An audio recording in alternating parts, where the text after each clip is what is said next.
Aloha and welcome to Outside Hawaii. I'm your host, Jen Boniza. In times of overwhelming sadness and stress, we are uplifted by our youth as they search for solutions toward a brighter future. On today's show, we'll hear the voices of our youth as they malama ke kahi I ke kahi, or care for one another. We'll see how students from Waianae learned about ways to support their kupuna and aina to build a healthy community. Then we'll learn how we can protect our homes from the growing threats of wildfires and little fire ants. Please stay with us. When we come back, we'll go to Waianae in West Oahu to learn about food, aina, and community through the wisdom of our youth.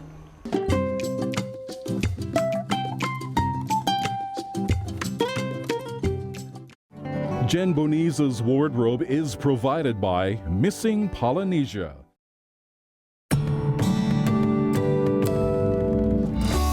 Our islands are unique.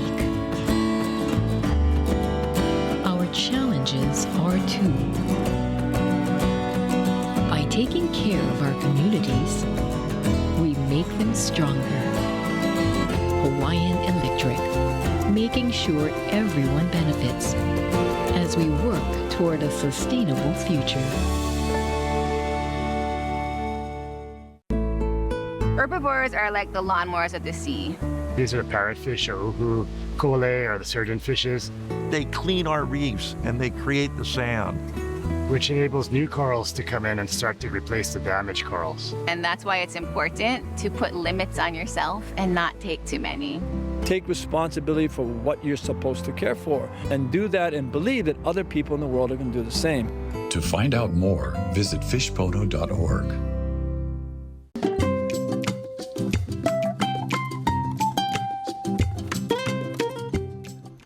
For more than a decade, Malama Learning Center has exposed West Oahu youth to environmental issues facing their communities.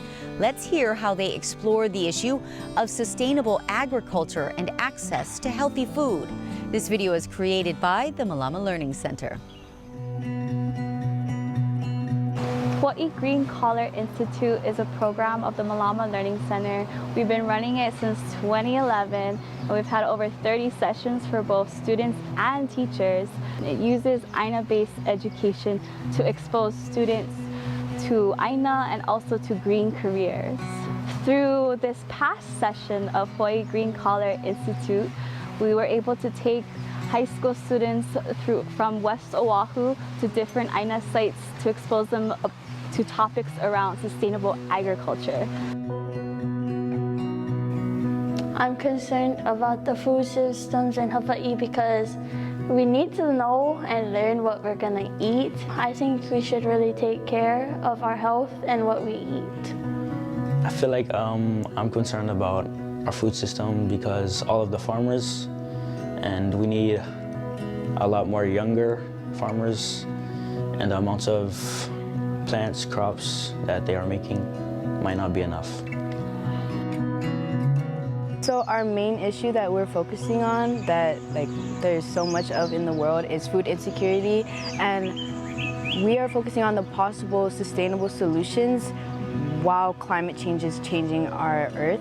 So we're trying to work with not only food insecurity and invasive species and gentrification, but also our temperatures warming up, land not being available due to floods or just erosion, heat, anything like that. An emotion that I felt when they talked about how hard it was with the climate change, it would probably be like depressing. It was depressing. Because, I mean, I know about the climate change. I've seen it on social media and how hard it is for people to give out food and the cost of the foods. I've heard a lot of problems about how there's a lot of food insecurity in our communities. Not a lot of people are able to afford food, and yesterday when we went to Elepaio social services, they told us how the need for food security went up after the pandemic. So the Alapaio Social Services, they actually run these food distributions every single day at different sites throughout the Waianae community. So for this day, we were actually at the Waianae Elementary giving out food for the community over there. It was really important for students to be a part of this because they were able to see, you know, this need being met. They were able to get access to healthy local food. Impact I've had on it was seeing how much people actually came and wondering what would happen if we didn't give them the food. They're also able to see how there is a service that is actually taking food from farmers and getting the food from the farmers and is able to then distribute it to their community. So keeping that food within their community to feed their communities. I think the main thing was like the good food that we're giving out to the kupuna, because that's like really important. And it's also from our local farms. So students were able to take huaka'i or field trips to different Aina sites, such as we had Ho'olu Aina, you know, and they got exposed to how they were growing food there. We got to go to Roots Cafe, a place that is actually taking food from the Aina up Balka and then creating food for the community. This program was able to show these students the different aspects of the food system and really expose them to all these different topics and even these challenges that are facing our food system, so that these students could then start to think about solutions, because that's what's most important, is just solutions to better Hawaii and to hopefully then have a more sustainable agricultural system. I hope to get into Aina-based work like this, and I hope to give back to my community the way these amazing programs we've seen does for the community. I believe that there is hope for the future for my Kiki, as long as we keep sharing the knowledge and not only talking about the problems, but talking about the solutions, like as we were talking about. So I think there is hope. Just, you gotta keep going, you gotta keep working hard, we gotta keep this island sustainable.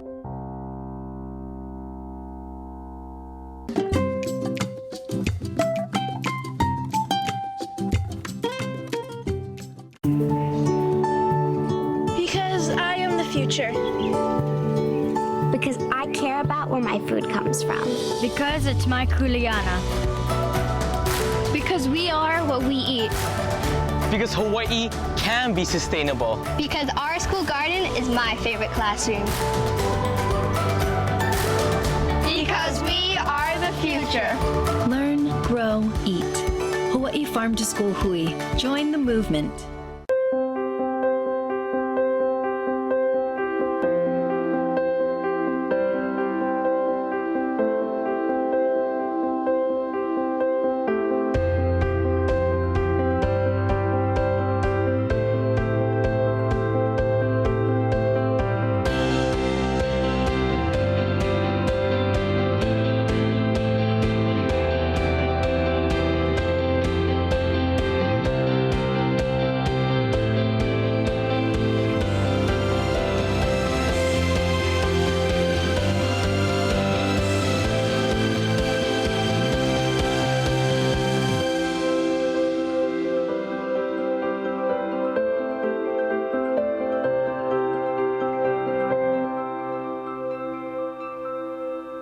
When times get dark,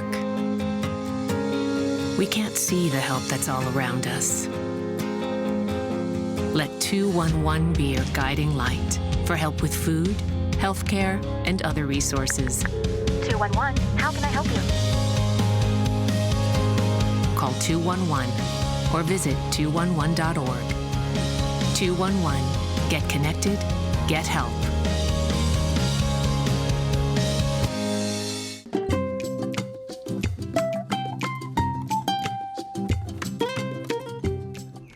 Welcome back. Even before the devastating wildfires of Maui, groups across the islands have been concerned about its growing threat. Waianae students in the Pool Kaiaulu program learned from experts in wildfire management to better protect their Aina. This video is provided by the Pals and Places, a program of the University of Hawaii. Fire mitigation is finding ways you can prevent fires and be more effective when it comes to stopping fires and learning. A lot of people are affected by this problem. Farmers, people in general, animals. A lot of things are being taken away from us just because of fires and just because people aren't aware of it. Something that the community should do is learn about it, because it's important for people to learn the problem and learn to mitigate, because it's a big factor these days, especially on the west. So we have a lot of fires there. It's very dry, and it'll be a more helpful and helping hand if we have more people come out and learn it on their own instead of just relying on firefighters to come and save the day. It's important to know because the statistics of accidental fires is just shocking, really. 99% is a lot. There's a fire triangle, so that explains what fire does. According to like the circumstances, like the weather, the way the wind is blowing and stuff like that, and the fuel that it will take on. So since property and farmland, basically just Aina in general, is not as important as residential homes, it's heartbreaking really to see all that time and effort going into flames. So just protect it, do whatever you can. Fires that we've been having throughout the years, it just keeps going up and more, spreading throughout all the mountains. Just like, I believe that people should care because one, we live here, and two, it's slowly killing off all our native plants, and more invasive is growing after the fire goes through. Native plants are important to us, and most mountains are sacred to us. So we don't want the mountains burning down or the plants to be taken away from us and become invasive. The valleys and everything are not going to be saved in time, which will cause that to kill a lot of natives and cause more fire spreads. So that's why we need the community to help. The growing issue with fire in Waianae community is people aren't educated about it. They don't know about it. They don't know what's happening. But there's some way to reduce a fire. If you're able to, start trying to replant native plants. Revitalize the Aina with those plants and get rid of all the non-natives from our community. That how to stop fires. So like it could be in your backyard, just cutting the grass down, chopping it down a little bit, maybe putting some native plants in your backyard to help with that, prevent it from hitting your house. Not only can they prevent it from happening, but firemen can always do everything. We only have like a small little bit of them, and there's like a whole community of us.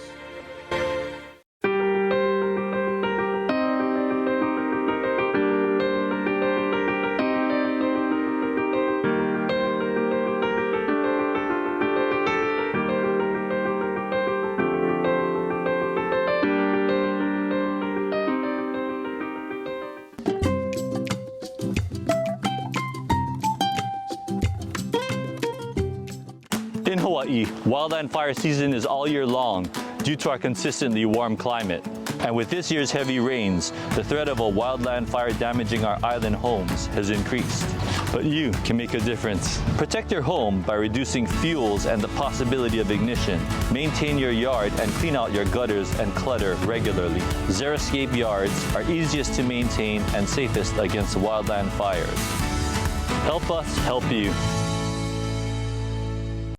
Aloha kako, I'm Pua, and when I go camping, I always bring my friend Smokey. To be safe, Smokey makes sure campfires are in a container, never on the open ground. We always have a source of water to douse the fire, and when we're done, we do a little soak, stir, soak, and feel to make sure everything is cold. When you camp, be safe, be smart, be like Smokey. Mahalo.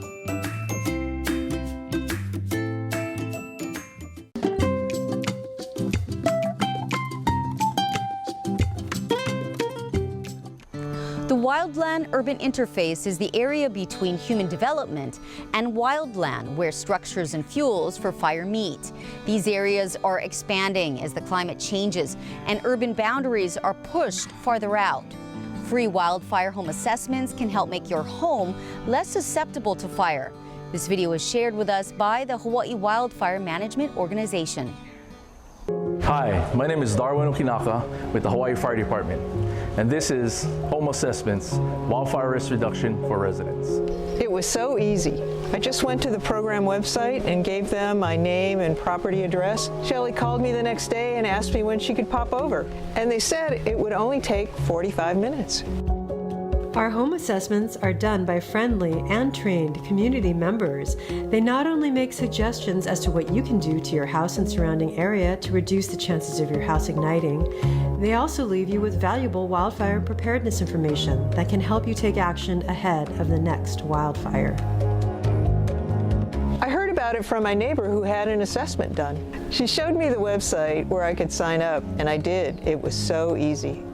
Look, Mary, this open crawl space under the house, this is a perfect place for embers to land. There is a relatively inexpensive fix for this. If you screen these open areas with 1/8-inch metal mesh, you can prevent debris and embers from entering that space. I had no idea there were simple things that I could do, like keep leaves from piling up in my gutter, or trim limbs so they weren't so close to my roof, and just remove the dead and dying stuff close to my house.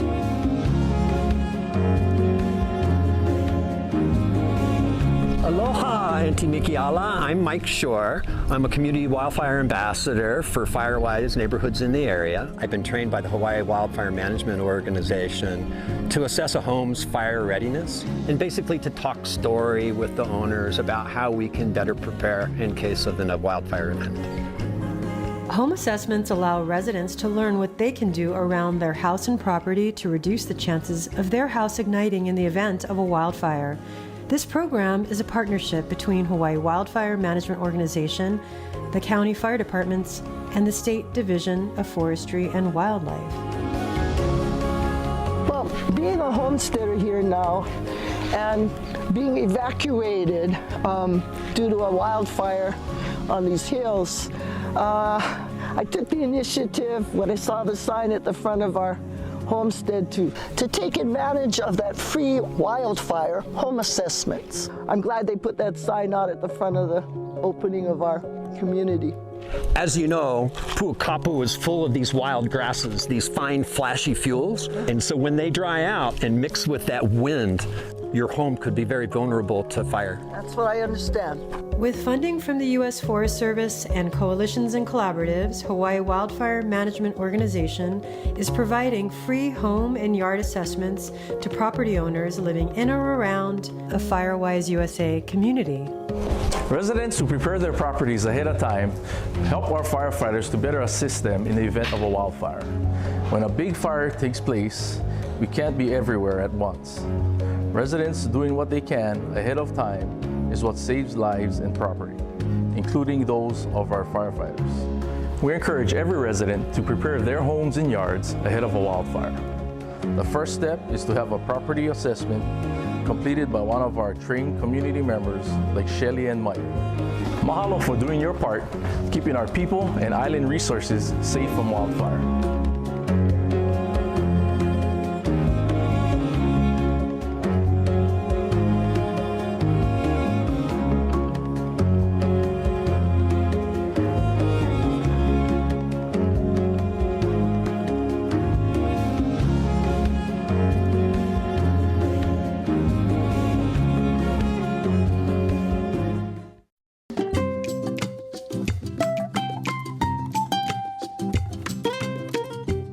The best way to stop this becoming this is to let us know before it gets out of control. See something, say something. When you first see smoke, don't stall. Call 911 and let us know as soon as possible. The earlier we can get to a fire, the better chance we can prevent it from spreading. If you see something, say something. Your quick response can save homes and, more importantly, save lives. If you see something, say something.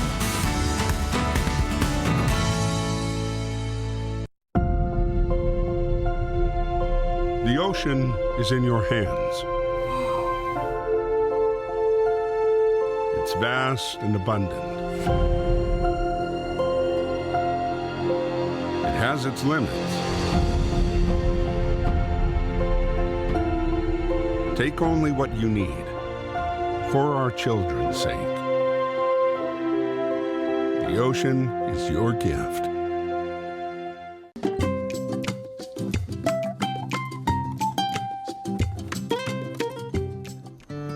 Previously, we shared a story on little fire ants, one of the world's worst invasive species.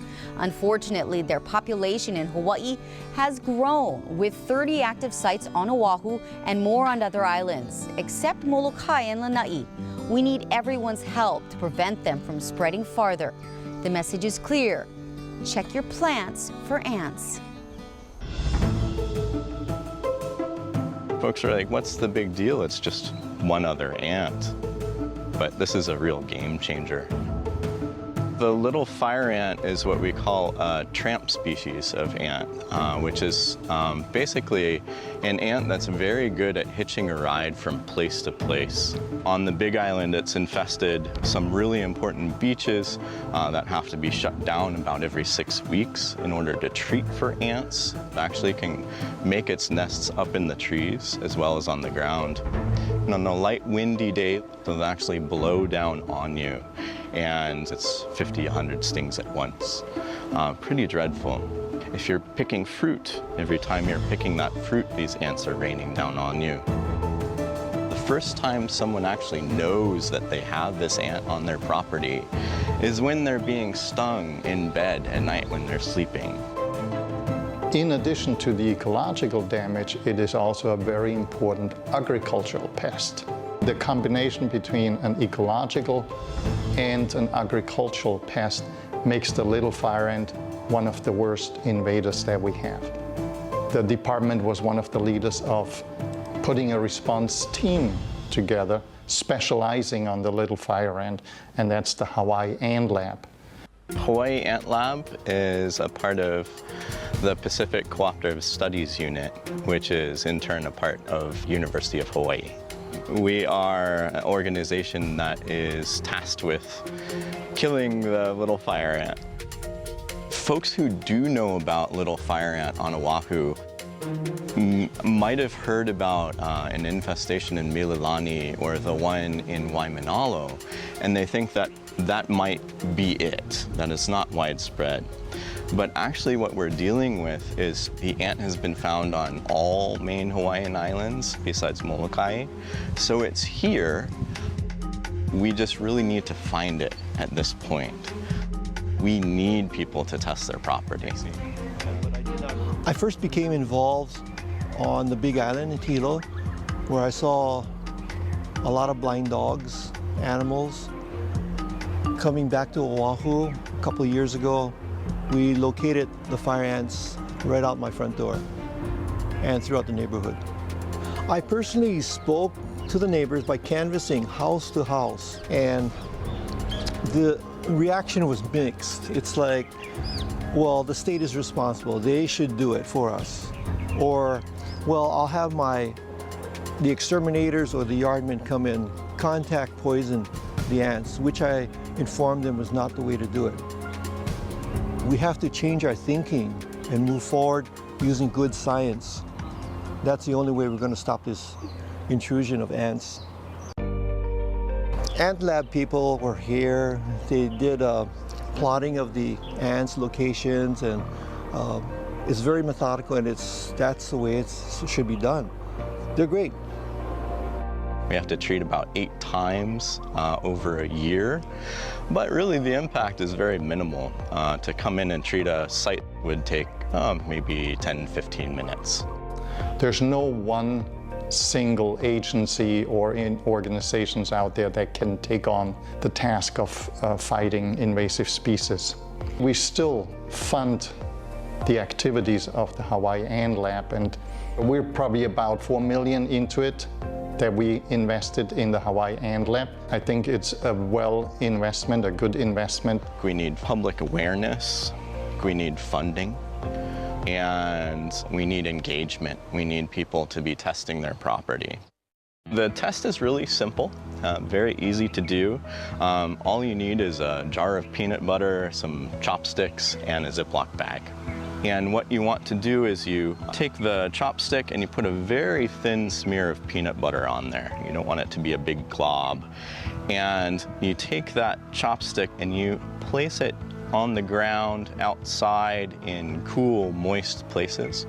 And you leave these sticks out for 30 minutes, 45 minutes, come back, and if there's any ants at all on those sticks, you carefully pick them up, put them in the Ziploc bag, seal it, and freeze it overnight.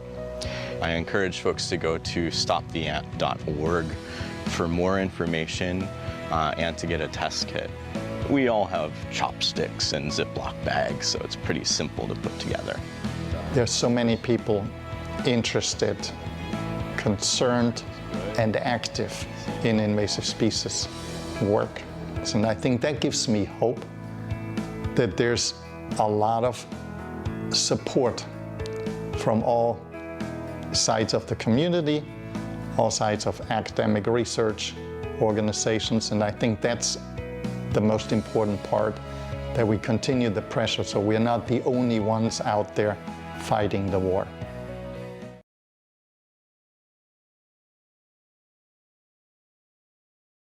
We hope that you've enjoyed our show. Thank you for your time and kokua.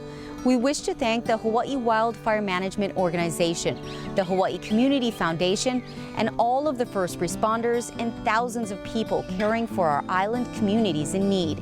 Please go to our Instagram and Facebook sites to learn more about ways we can support each other.